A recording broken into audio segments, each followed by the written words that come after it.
Buenas tardes a todos. Bienvenido de nuevo a la sala Arsis, tercer día de Open Expo Virtual Experience.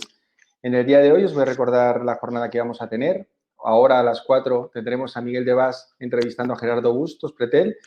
La charla se titulará Administraciones Públicas Innovadoras. Luego Laura Raya tendrá una ponencia titulada Análisis y visualización de datos científicos a través de la realidad virtual. A las 6, Miguel Estapé nos contará héroes y villanos de la transformación digital de la administración en tiempos del COVID-19.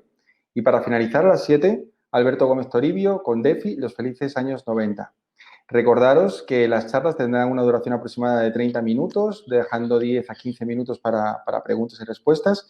Las preguntas las tendremos en vivo, pero las preguntas las podéis ir poniendo en la pestaña a la derecha del todo que tenéis Q&A o levantando la mano y a lo mejor os podemos dar espacio para preguntar directamente dentro del escenario o a través del chat. Lo que os sucede es que a través del chat a veces que nos vemos y es un poco más difícil. No obstante, siempre queda que al final de las charlas los ponentes se irán a una mesa virtual denominada Q&A, donde también podéis interactuar con ellos y hacerle más preguntas si queréis. Por último, recordaros que entre charla y charla disponéis de unos 15 minutos para hacer networking en las mesas en las que estáis. Solamente tenéis que activar vuestro micrófono y cámara para que los demás os puedan escuchar y ver. Bien, para dar inicio entonces a la sesión de hoy, invito por favor Miguel y Gerardo, si podéis subir al escenario, activando vuestro micrófono y cámara. Ahí te tengo, Miguel. El micrófono, perfecto. ¿Ya? Falta Gerardo. Buenas tardes. Buenas tardes. Un segundo, que a lo mejor tengo que activar yo a Gerardo.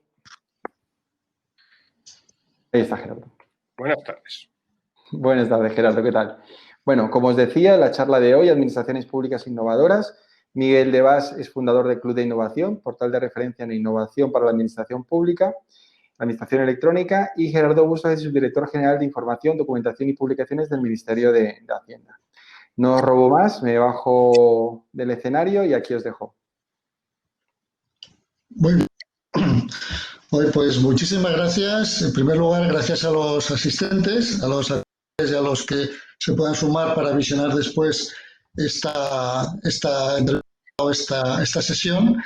Quiero especialmente dar las gracias a Philippe Lardy. La verdad es que para mí lo conocí el año pasado en su gran evento y fue un descubrimiento que me ha servido he aprendido mucho con él y me ha servido para desarrollar cosas nuevas. Y esta misma sesión que estamos haciendo hoy, este proyecto del Open Expo virtual, pues también es una referencia para nosotros que nos va a servir de guía para el futuro, ¿no?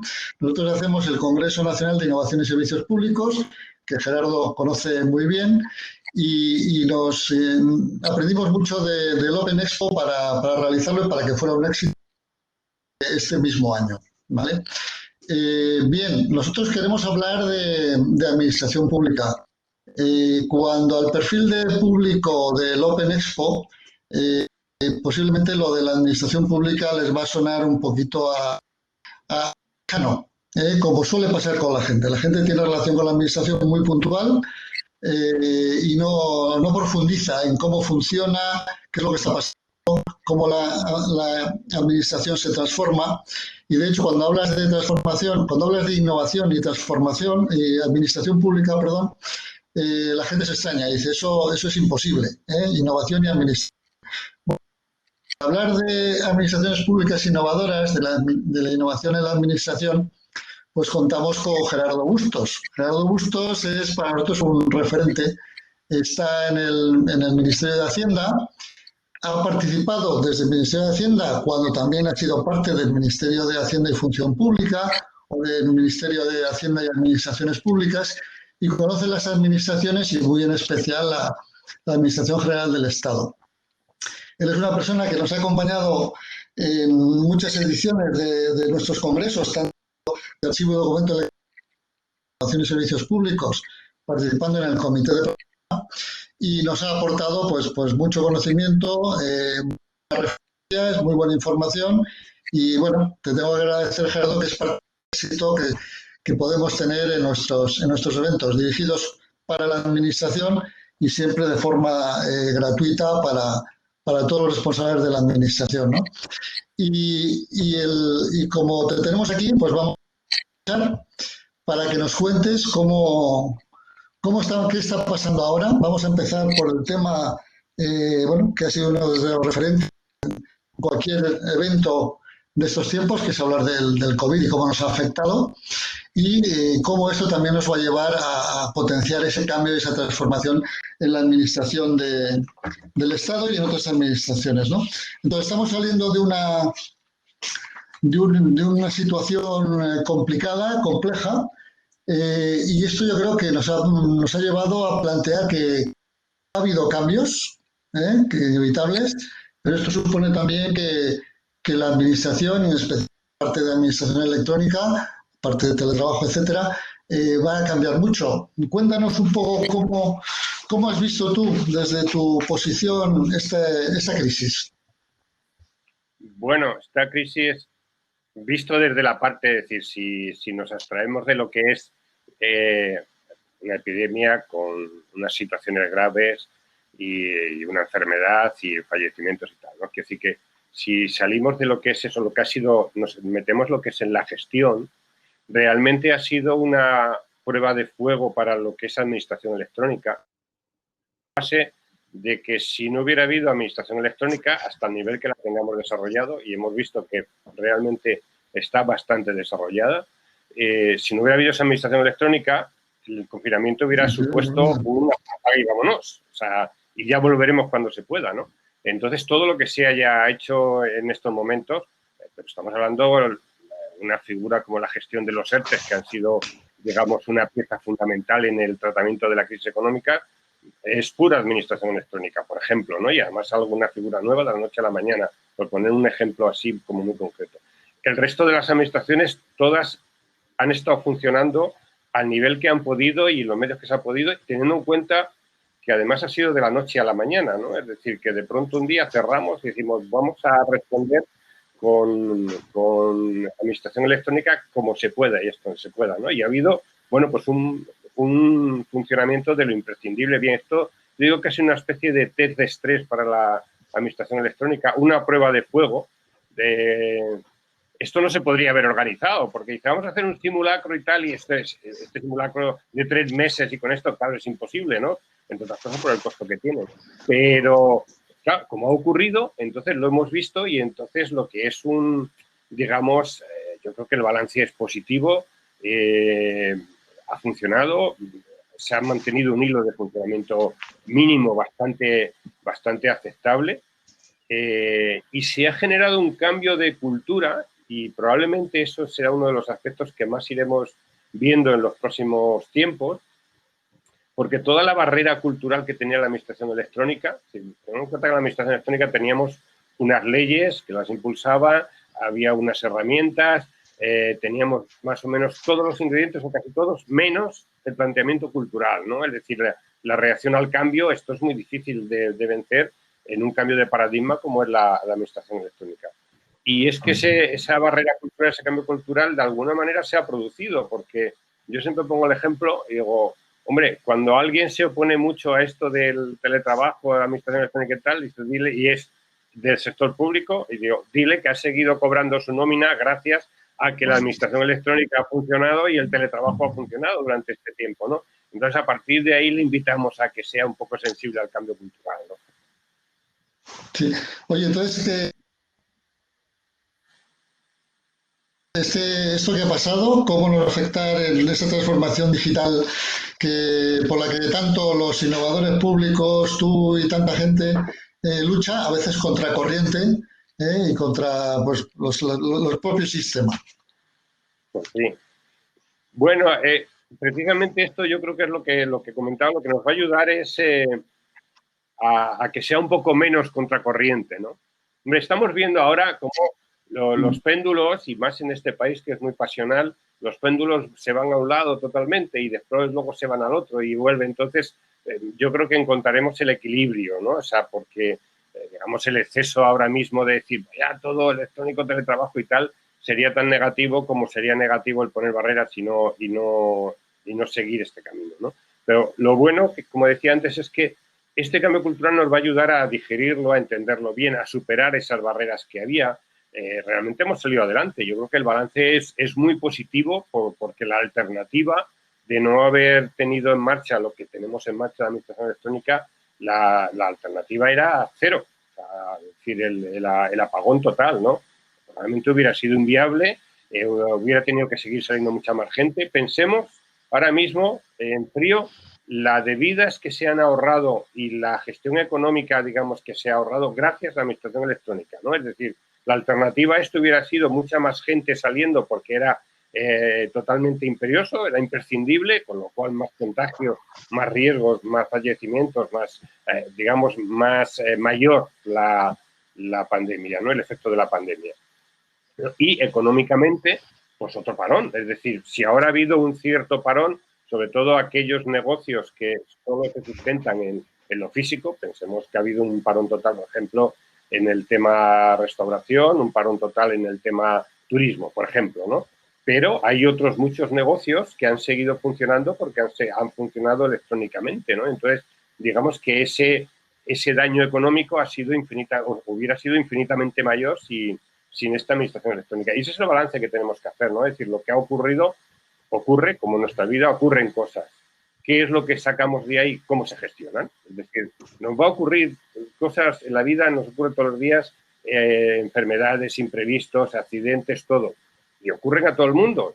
Y unos se ahogan más y otros se ahogan menos, ¿no? Es decir, la variación es la capacidad de gestión que tiene la persona que le sucede cualquier acontecimiento. Y esto es, como país, digamos, que hemos gestionado el acontecimiento y yo creo que ahí es donde digo que esas cosas que nos han pasado tienen un balance positivo. Hemos gestionado, hemos salido adelante, hemos ido bien. Y sobre todo una cosa, hemos aprendido muchísimo que hay que aplicar ahora a partir de ahora. De aquí hemos sacado unas lecciones tremendas, ¿no? Y más que iremos sacando, ¿no?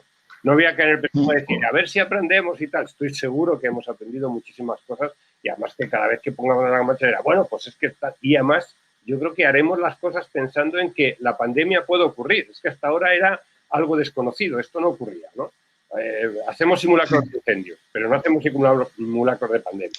Ahora hemos tenido un enorme simulacro de pandemia y sabemos que puede ocurrir. Entonces ahora seguro que nos preparamos pensando en que esta posibilidad existe, ¿no? O sea, que la hemos vivido, ¿no? Y ese es el gran... El tema del teletrabajo, que ha sido un poco el cambio radical, sobre todo en el mundo de la administración, era algo que se veía como muy lejano, muy casi imposible, inaccesible.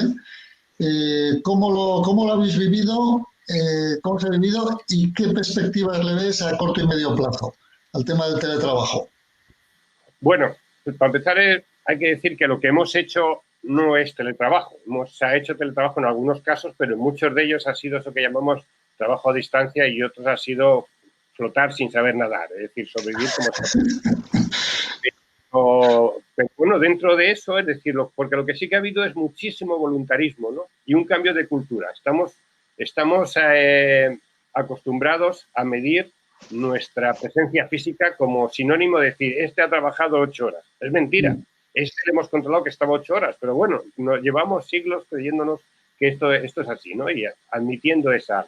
Ahora hemos visto como la gente desde su casa, con distintos escenarios, unos con portátil y móvil, con lo cual, y habían hecho ya teletrabajo de alguna manera, porque al tener portátil y móvil lo has hecho, con lo cual eso ha sido muy fácil y realmente se han enganchado a lo que sería teletrabajo, ¿no?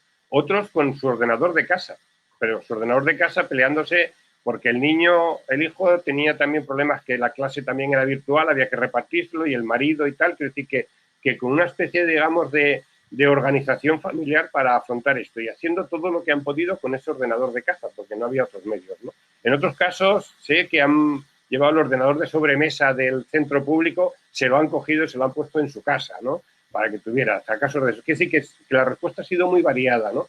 Pero gran lección es, una, si lo organizamos bien podemos hacer teletrabajo, esto se ha demostrado, y dos, la gente, si le das la responsabilidad, no hace falta estar midiéndole, le das una tarea y se ha hecho, ¿no? Esto se ha demostrado. Se ha visto también otra cosa, que hay tareas que a lo mejor sobran, porque no se ha hecho nada. Esto también ha sido una prueba de decir, como hasta ahora medíamos el tiempo de estancia, bueno, pues si estaba, es que trabajaba, ¿no?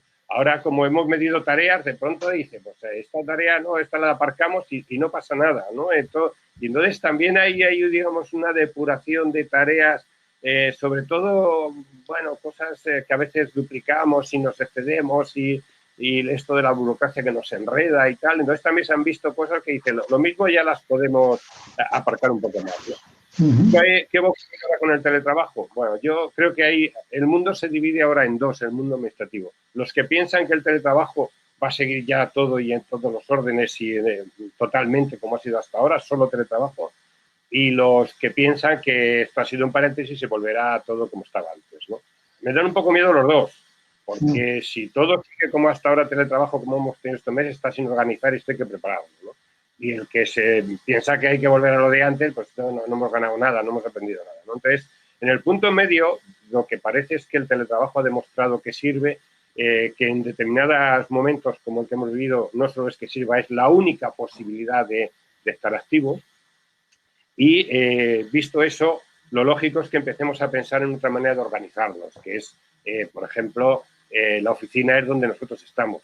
¿Cuál ha sido la oficina ahora? ¿En tu casa, en la calle, en el coche, donde hubieras estado? Yo llego a estar en reuniones virtuales con personas que estaban en el coche porque iban a ver a los padres dependientes que había un problema, tenían que ir, se paraban en el camino, que era la hora de la reunión, estaba la reunión con él desde el coche y luego seguían. Por ejemplo, ¿no? Quiere decir que ¿qué es lo que prueba esto? Que la oficina es donde estás tú, tu portátil y tu móvil. El espacio físico es lo de menos, ¿no? Entonces, a partir de ahora es que a lo mejor nos sobran parte de los espacios físicos. Imaginémonos un teletrabajo con 2 días a la semana en la oficina y 3 fuera de la oficina con teletrabajo. Sí. Hombre, guardarte una oficina para que vayas 2 días, lo mismo hay que empezar a compartir espacios y contemplar de otra manera grandes salas donde tú llegas, te enchufas allí, tienes la reunión que vas a tener, despachas la cosa que tienes que hacer y mañana te sientas en otro sitio o el otro día que venga, ¿no? Es decir, el valor de tu despacho, de tu herramienta de trabajo es donde estás tú y tu equipo fundamental, que es portátil y móvil, ¿no? Esto yo creo que se está implantando. A partir de ahí te sobra el ordenador de sobremesa, el tener un poco como nos sobra en casa. En casa no tenemos 2 ordenadores por persona ni 2 teléfonos por persona. Tenemos si usamos el móvil, tenemos el fijo, pero por la línea, por el internet, pero ya no lo usamos. No sé. Hombre, parece que en los centros públicos se podría llegar a lo mismo, no duplicar, ¿no? O sea, con portátil y con móvil ya tenemos más que suficiente para trabajar en cualquier sitio. Pues bueno, quería yo también romper una lanza porque muchos de los que nos escuchan, que como digo, pues la administración la conocen poco, yo creo que en España sí tenemos algunos valores interesantes. Para que comente brevemente, yo creo que estamos muy bien en tema de infraestructuras, que nos ha permitido pues, razonablemente en ese aspecto. Y luego, como administración electrónica, en cuanto a servicios, también estamos muy bien posicionados. Danos un poco tu impresión de si eso es así y hacia dónde vamos. Antes de entrar en tecnologías, que es nuestro tema de hoy. Sí, bueno, ahí vemos rankings en algunos, en datos abiertos, por ejemplo, que ocupamos el segundo lugar europeo, que vemos rankings, hay un poco de todo, pero en general estamos bien y además España es uno de los países que va, digamos, ha arrancado por debajo de la media y en pocos años suele pasar, en la mayoría de los estándares europeos suele sobrepasar la media, ¿no? Es decir, está bien, es decir, se avanza. Hay que tener en cuenta un poco que tampoco hemos pasado los momentos presupuestariamente con más medios, ¿no? Y yo creo que aquí debería haber también un cambio de concepto, porque si hacemos un plan de carreteras, resulta que no nos preocupa invertir en carreteras, ¿no? Porque hay un plan de carreteras, si inviertes en infraestructura, si lo pones, o en vías de AVE y tal. Y sin embargo, tenemos un gran proyecto de transformación digital y casi queremos hacerlo sin que nos cueste. Y decimos, y esto va a ahorrar luego mucho. Entonces, probablemente las gran infraestructuras en las que deberíamos invertir los próximos tiempos, y no hablo solo de equipos, que ahí nos confundimos mucho, sino sobre todo de programas y de nuevas tecnologías, yo creo que deberíamos poner el foco inversor durante un tiempo para que realmente la transformación digital, digamos, pueda tener todo el impulso que queremos que tenga, poner ese foco inversor en ese sentido, ¿no? Pero vamos, la evolución vista en los últimos años, si te ves, te comparas los compañeros que tienen las reuniones en el entorno europeo, además, bueno, hay herramientas nuestras muy alabadas a nivel normativo, la normativa técnica de interoperabilidad, por ejemplo, los niveles de interoperabilidad en España, o sea, son como muy reconocidos, ¿no? Son muy apreciados por tener, digamos, ese soporte tecnológico que necesitas para diseñar todo lo que es el desarrollo de la administración electrónica, ¿no? Entonces, bueno, yo creo que nuestra posición ahí está bien y además es, digamos, como un camino continuo, como un impulso, ¿no? Aquí lo que estamos viendo hay un indicio que lo noto mucho, es cuando empiezas a ver que en diputaciones, en ayuntamientos, en la administración central, las comunidades autónomas, empieza a haber unidades que se llaman de innovación, de tecnología, de inteligencia artificial, tal. Quiere decir que estamos poniéndole ya, digamos, una figura estructural. Este es un paso importante, sobre todo en las administraciones públicas, que son como muy jerarquizadas, muy conservadoras, muy estructuradas y tal, ¿no? Entonces, eso lo hemos ido viendo en los últimos años, con lo cual quiere decir que esa preocupación existe, ¿no? Y era, como tú comentabas antes, pues la Secretaría de Estado, existe una Secretaría de Estado que es de transformación digital e inteligencia artificial, ¿no? Que hemos puesto el foco en dos temas que probablemente van a ser capitales o tienen que ser capitales en los próximos tiempos, ¿no? Entonces, pero es que, os digo, si nos vamos incluso a otras administraciones y las diputaciones, aparece muchísimo la figura esta de servicio de innovación y tal, es decir, la persona que está diseñando esas nuevas herramientas para impulsar la gestión administrativa, ¿no? Y tal. Entonces, todo eso son índices. Quiero decir que no solo hay que mirar las cifras, que luego después se ven un montón de elementos más que te dan la evidencia de que efectivamente la costelera se está moviendo, ¿no? Para bien. Sí, pues ahí yo quiero aprovechar para romper una lanza porque esta evolución de la administración pública, de la administración digital, tiene también que ver con el trabajo que las empresas que están apoyando, que están detrás, pues están haciendo que esto funcione. Por un lado, las administraciones generan su propia innovación o tienen sus equipos, pero también o lo hacen con empresas o se apoyan en empresas también para conseguirlo. Y yo creo que animar a la gente que conozca bien la administración, los servicios públicos y que trate de lo que conoce y lo que trabaja bien, pues, administraciones hacer propuestas, pues puede ser muy interesante. Y nosotros llegar a la administración y tenemos que conseguir que de España mejore más todavía y eso es posible si los que nos escuchan pues también se suman a apoyarnos, ¿no? Oye, avanzando más, yo quiero hablar de por qué se ha avanzado.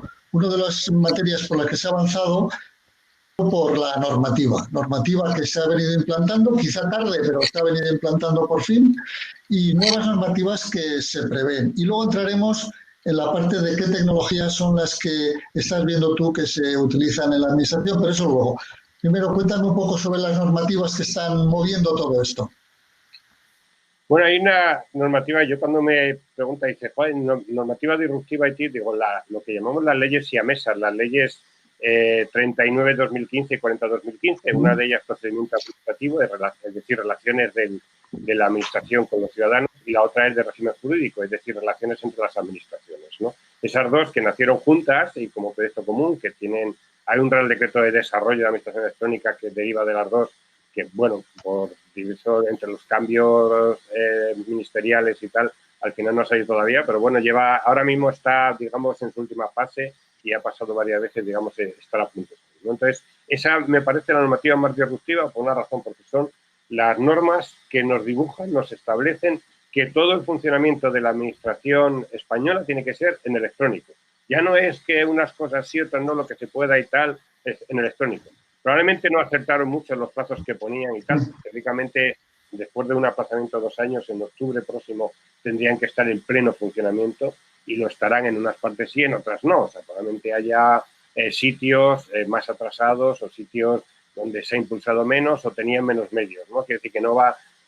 estas dos leyes establecen un camino absolutamente uniforme en paralelo para las administraciones y es evidente que no todas tienen las mismas posibilidades y las mismas opciones. Entonces, bueno, ahí habrá, digamos, unos retrasos. Pero quitando eso, son tremendamente disruptivas. Es un cambio radical, es decir, todo electrónico. Cuando hayamos terminado el proceso será todo electrónico, ¿no?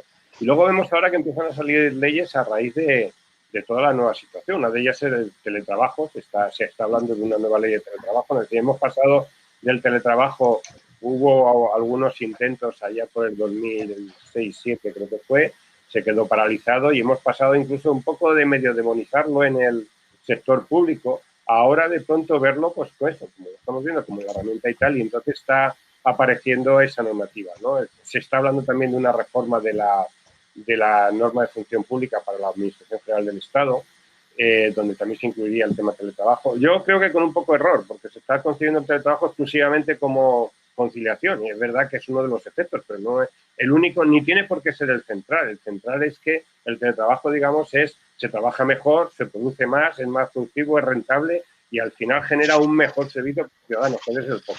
Y además de eso, pues, no está planteado un poco al revés. Pero bueno, el caso es que el tema se ponga encima de la mesa y se desarrolle, ¿no?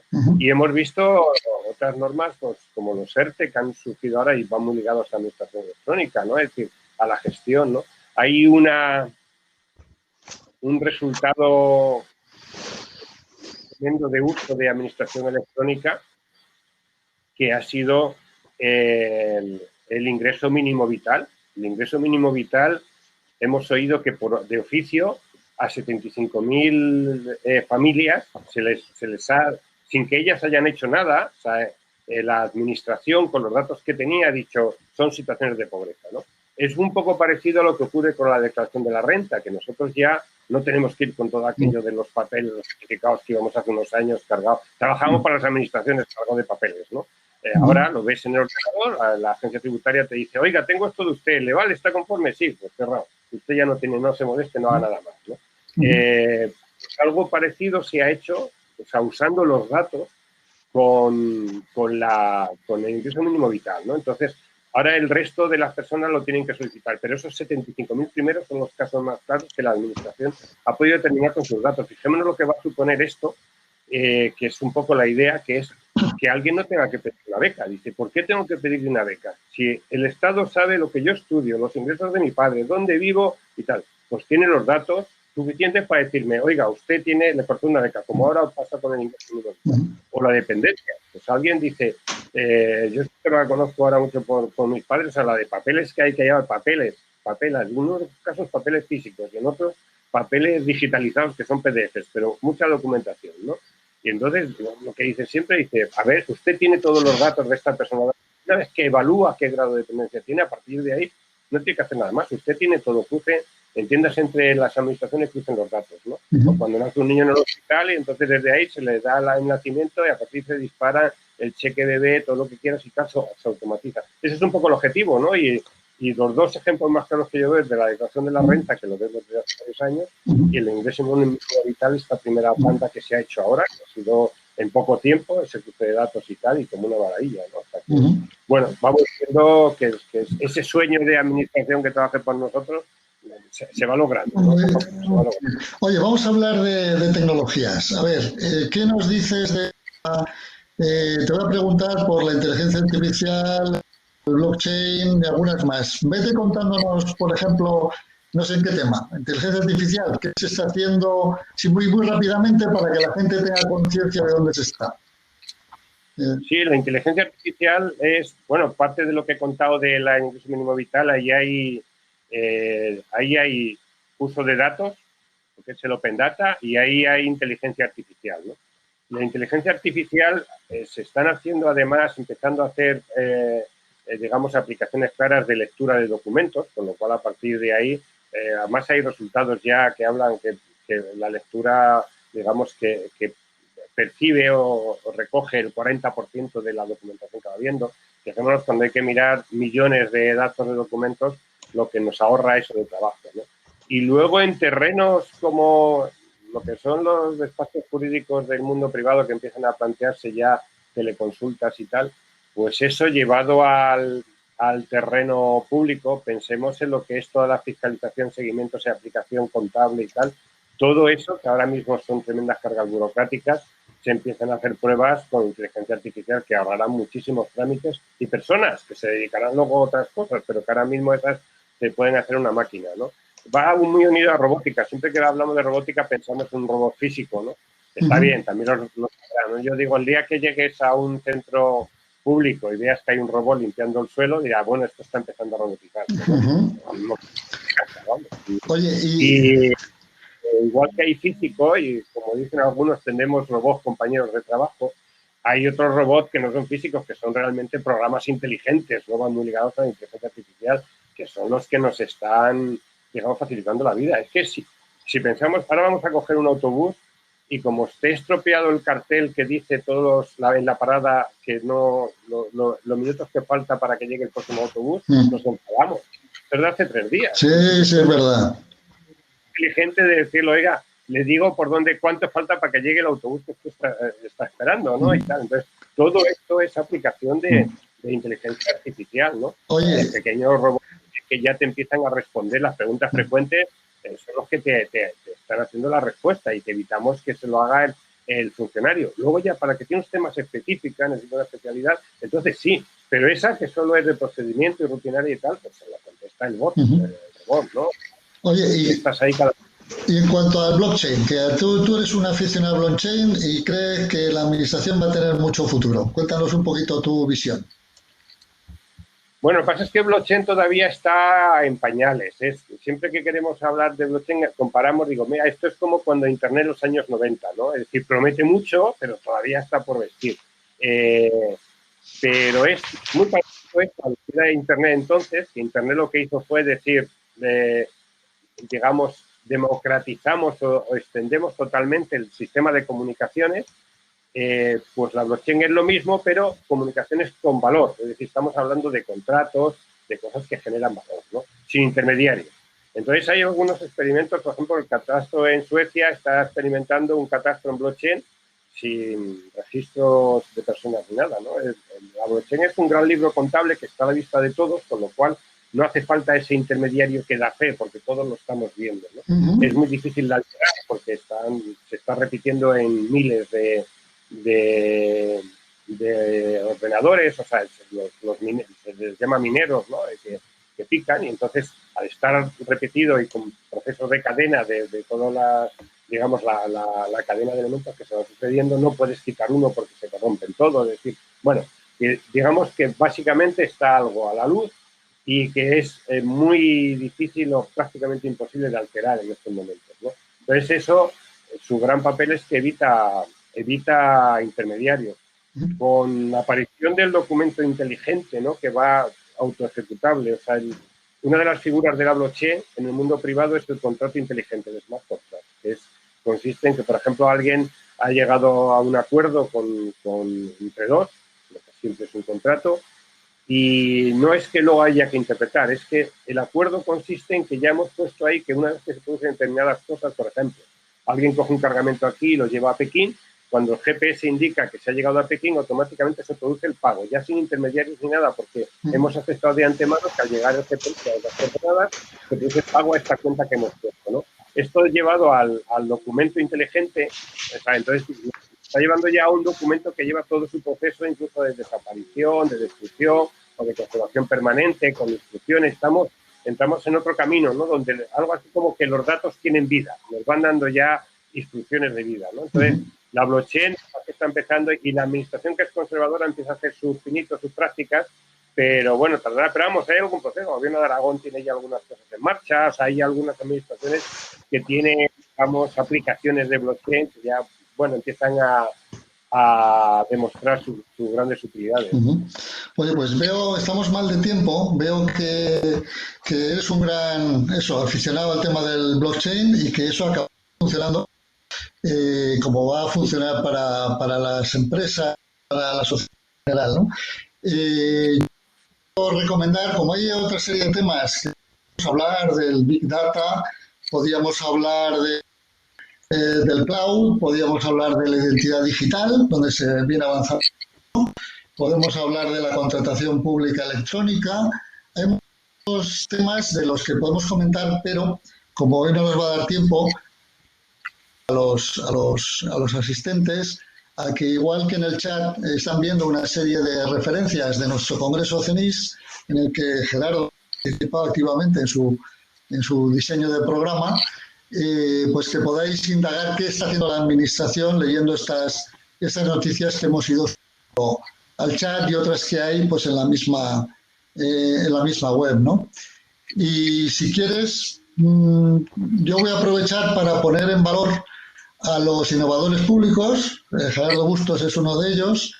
El Club de Innovación, nuestra preocupación y ocupación desde hace mucho tiempo, apoyar a esas personas que creen que la administración puede funcionar de una manera diferente a lo que la sociedad en general entiende que está funcionando y que no tiene cabida, pero la innovación está muy activa y hay mucha gente. Y en honor y en homenaje a toda esa gente, pues nosotros tenemos nuestra idea de que hay que potenciar todo lo que sea así. Quiero compartir la pantalla para que visualicéis un poquito desde dónde damos apoyo a esos innovadores públicos, desde dónde los que estáis en las empresas o en el mundo del desarrollo, pues podéis encontrar información para aprender, conocer y aportar a las administraciones también cosas. Voy a compartir pantalla, no sé si hay alguna pega, a ver, pestaña. Os voy a poner sencillamente para que veáis, este es nuestro portal de Club de Innovación, ¿vale? clubdeinnovación.es. ¿Sí? Te digo que esto es lo que tiene el directo, entonces compartes hasta la compartirlo. Eso, no pasa nada. Bien, entonces, bueno, ahí tenemos muchas noticias y últimamente la verdad es que estamos súper activos en las noticias. Vais a poder ver buenas prácticas de todo tipo de administración. Nuestros 139 boletines de los últimos 139 meses, con toda la información, está ahí subida. Agradecemos a nuestros patrocinadores, por supuesto. Tenemos nuestra agenda, donde se pueden ver, pues eso, entre virtuales hemos publicitado, pues otra serie del encuentro nacional, etcétera. Bueno, hay muchas contribuciones, mucha gente que ¿vale? Nuestra blogosfera pública, etcétera, etcétera. También quiero compartiros lo que sería el boletín, nuestro boletín, con toda la información cada mes, donde os podéis apuntar gratuitamente y hacer un seguimiento y conocer así a las administraciones. Y por otro lado, que conozcáis nuestro Club de Innovadores Públicos. Aquí podéis visualizar el mapa de dónde están nuestros innovadores. Hablamos de 2.000 personas, ¿vale?, que han firmado su compromiso del innovador público y que bueno, las tenemos aquí identificadas y son las que están, estas y muchas más, están haciendo que sea realidad esto que venimos hablando al principio, de que la administración pública pues está funcionando bien. Y esto es un poquito lo que os quería, a ver, lo que no sé yo es, sí, ya estamos otra vez, ¿no?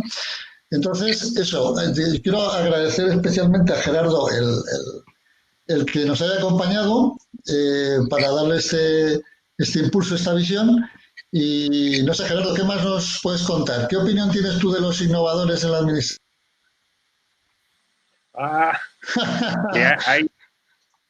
Hay más de los que pensamos. Sí. Lo que pasa es que la administración, el problema que tiene es que no derrocha talentos. Entonces, claro, es que, la administración además es muy jerárquica. Hay innovadores con un nivel 14, ¿no? Entonces, es una lástima que la administración no tenga unos mecanismos de comunicación interna más potenciados para que afloren esos talentos, ¿eh? Pero tú con la gente que pones a rascar y mueves, primero, si planteas cosas de innovación, se te sube mucha gente al carro, ¿no? Con lo cual ya eso es bueno, ¿no?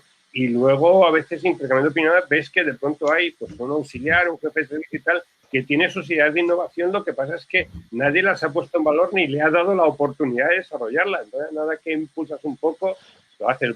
Yo ahí espero que el mecanismo de la administración de funcionamiento, esta sensibilidad por la comunicación interna y el afloramiento de talentos, se desarrolle más, ¿no? Porque es un desperdicio. Pero bueno, tengamos en cuenta que la administración pone a alguien de director general un tiempo, cuando tiene una gran experiencia, de pronto lo cesa y lo aparca y le faltan 20 años. Yo no sé qué decir, que la administración es que derrocha talentos, ¿no? Una frase, o no aprovecha todos los talentos que podría aprovechar, ¿no? Pero vamos, la innovación es un gusanillo y cada vez más en las administraciones públicas y que existe, ¿no? O sea, es de la gente que menos te puedes pensar. O sea, es, digamos, que bueno, tú lo habrás visto cómo se te van apuntando año tras año y tal al Club de Innovación y tal, y se van subiendo al carro y los ves, y además en esa atalaya que tú tienes del Club de Innovación y los congresos tuyos, o sea, lo que vas haciendo precisamente es un casting de innovadores, o sea, tus congresos son casting de innovadores públicos, ¿no? Y entonces, y bueno, y ahí te ves efectivamente el potencial que hay, ¿no? Y la de, digamos, proyectos innovadores que hay. Y cuando te cuentan el cómo alguien tiene que hacer un proyecto de innovación casi engañando un poco, disfrazándolo en el entorno donde está. Y eso sí, cuando ya sale y funciona, todos son los dueños del proyecto, ¿no? Pero el innovador público muchas veces funciona contracorriente, medio ocultándolo, sin sacarlo, no sé a qué parezca que, hasta que ya la cosa sale, ¿no? Entonces, bueno, es una manera de trabajar difícil, ¿no? Igual que el innovador privado, pues arriesga dinero, el innovador público tiene que arriesgar otras cosas, a veces hasta su puesto, ¿no? Sí, sí. Oye, pues a ver, no sé si hay alguna pregunta. En principio estoy mirando el chat y bueno, ahí lo he llenado yo de información y no veo ninguna pregunta. Mientras Hola. está alguien, o Juan Carlos, a ver, Aquí estoy de nuevo. nuestro moderador. Muchas gracias. Preguntas, no sé. El chat lo que sí está lleno es de respuestas, para todo. El chat ahora mismo es una fuente de información tremenda. A ver, una ya la abordasteis, que era la necesidad de la implantación de blockchain en la administración pública. Y luego hay otra pregunta, ¿cuál es el país que consideráis que es referente en cuanto a lo transformada que está la administración pública? ¿Creéis que hay colaboración y que se comparten experiencias entre países? Sí, hombre, hay uno que es un clásico, que es Estonia, ¿no? Es decir, lo que pasa es que es un referente, digamos, relativamente, porque es muy pequeñito, es un país aproximadamente, hablo de memoria, pero con 1,5 millones de habitantes y tal, y además que fijaros lo que supone las crisis, ¿no? Esto lo que ha supuesto ahora mismo la crisis para nosotros, el virus, que nos ha reconvertido en muchas cosas.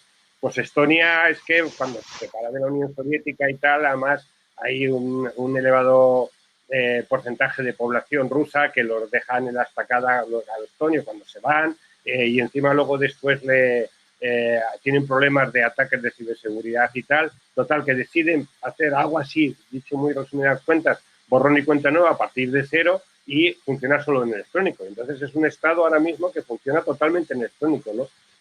Es referente, digo relativo, porque es verdad que es todo electrónico, pero claro, un estado de 1,5 millones de habitantes, decímonos que es la tercera parte de Madrid, ¿no? O sea, de la población de Madrid, o no sé, es que nosotros juntas 2 o 3 ciudades dormitorios y ya tienes una Estonia, ¿no? O sea, entonces, claro, estamos hablando de un volumen que es gobernable, ¿no? Pero bueno, es así, ¿no? Funcionan con una identidad digital, de hecho, cambió uno de los reales decretos de hace varios meses, cambió el tema, pero hay empresas españolas que no la identidad ciudadana, pero sí la identidad digital, sin pisar nunca Estonia, con la identidad digital crearon empresas que funcionan en España, en la Unión Europea, creadas en Estonia con identidad digital Estonia, ¿no? Cuando yo lo vi la noticia, había unas 500 empresas españolas aquí, ¿no? Entonces, ¿por qué? Porque aquí ya sabemos lo pesados que somos para poner en marcha una empresa. En Estonia la tienes en 24 horas, ¿no? O sea, luego ya se hacen las comprobaciones, que esto es un poco lo que tenemos que aprender. Luego comprueba y pide y tal, pero tú ponlo en marcha con el mínimo que exigible de garantías y a partir de ahí luego ya empieza a pedir toda la documentación que necesites, ¿no? Aquí hacemos el proceso un poco al revés, ¿no? Entonces, bueno, digamos que a nivel ejemplar y deber y referente, con la limitación de que son pocos habitantes, es Estonia. Y luego yo tengo una pregunta a Gerardo, porque es un tema que a mí me apasiona mucho y además creo que es un espacio donde empresa privada se puede encontrar con lo público, y es el tema del Open Data, los datos en abierto. Es decir, que creo que ahí tenemos todavía un déficit y creo que hay mucho y es una oportunidad de oro para los próximos años. ¿Qué opinión tienes, Gerardo, con respecto a lo que tenemos que hacer o impulsar? Yo, que me muevo mucho en el documento, creo que el siguiente paso es más el dato, ¿no? Es decir, bueno, he comentado antes el ejemplo de la declaración de la renta, que se mueve a través de datos, de lo que ha sido la gestión del ingreso mínimo vital, que ha sido igual, utilizando los datos, ¿no?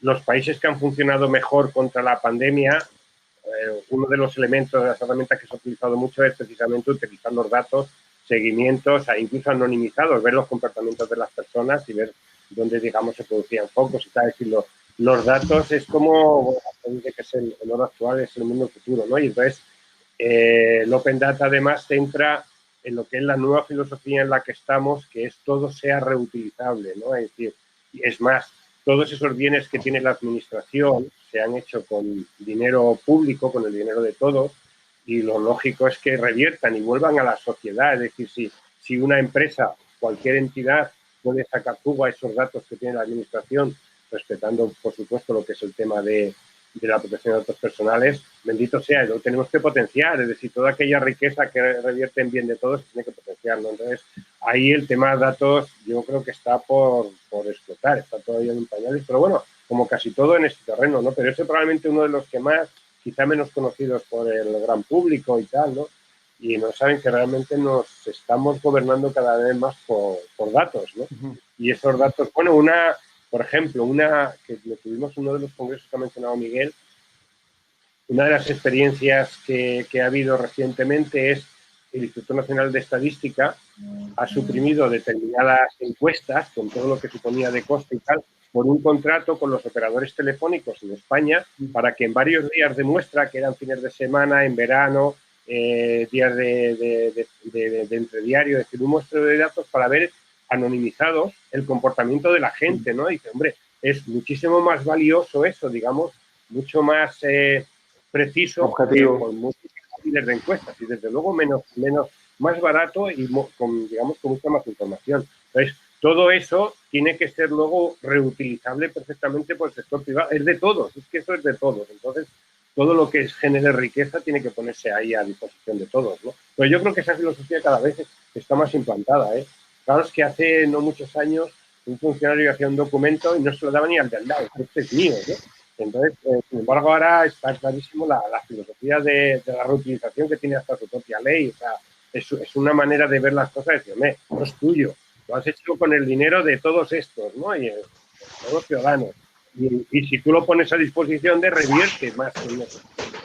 Y pero esto es bastante nuevo y además ha sido que de verdad que antes el sentido de propiedad para 3 líneas que hubieras escrito tuyas estaba ahí puesto y joder, a que te lo dieran, ¿no? Porque si no, no eras imprescindible. Era una filosofía un poco diferente y tal, y eso ha cambiado radicalmente, ¿no? O sea, yo creo que la Open Data va a ser igual una de las fuentes de riqueza, ¿no? Es más, yo creo que tenemos que ir potenciando este tipo de nuevas economías, de nuevas generaciones de negocio, ¿no? O sea, hay que abrirse, ¿no? No me voy a meter con ningún negocio específico, solo que sí que aprovechemos los nuevos que van apareciendo, ¿no? Que los impulsemos, ¿no?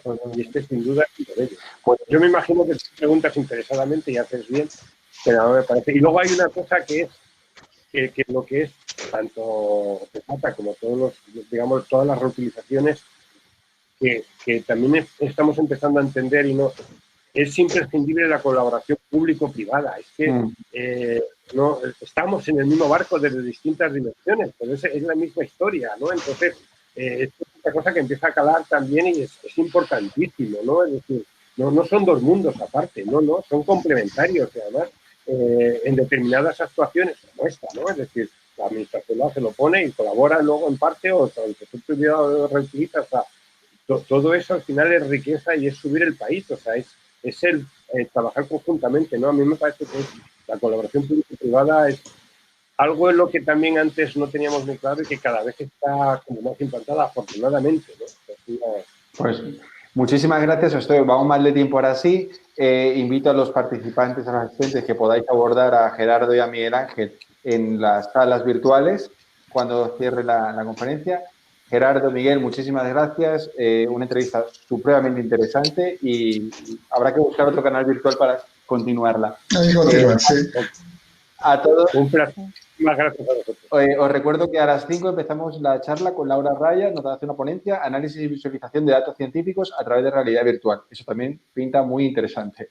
Venga, nos vemos dentro de un rato. Muchas gracias. Hasta luego.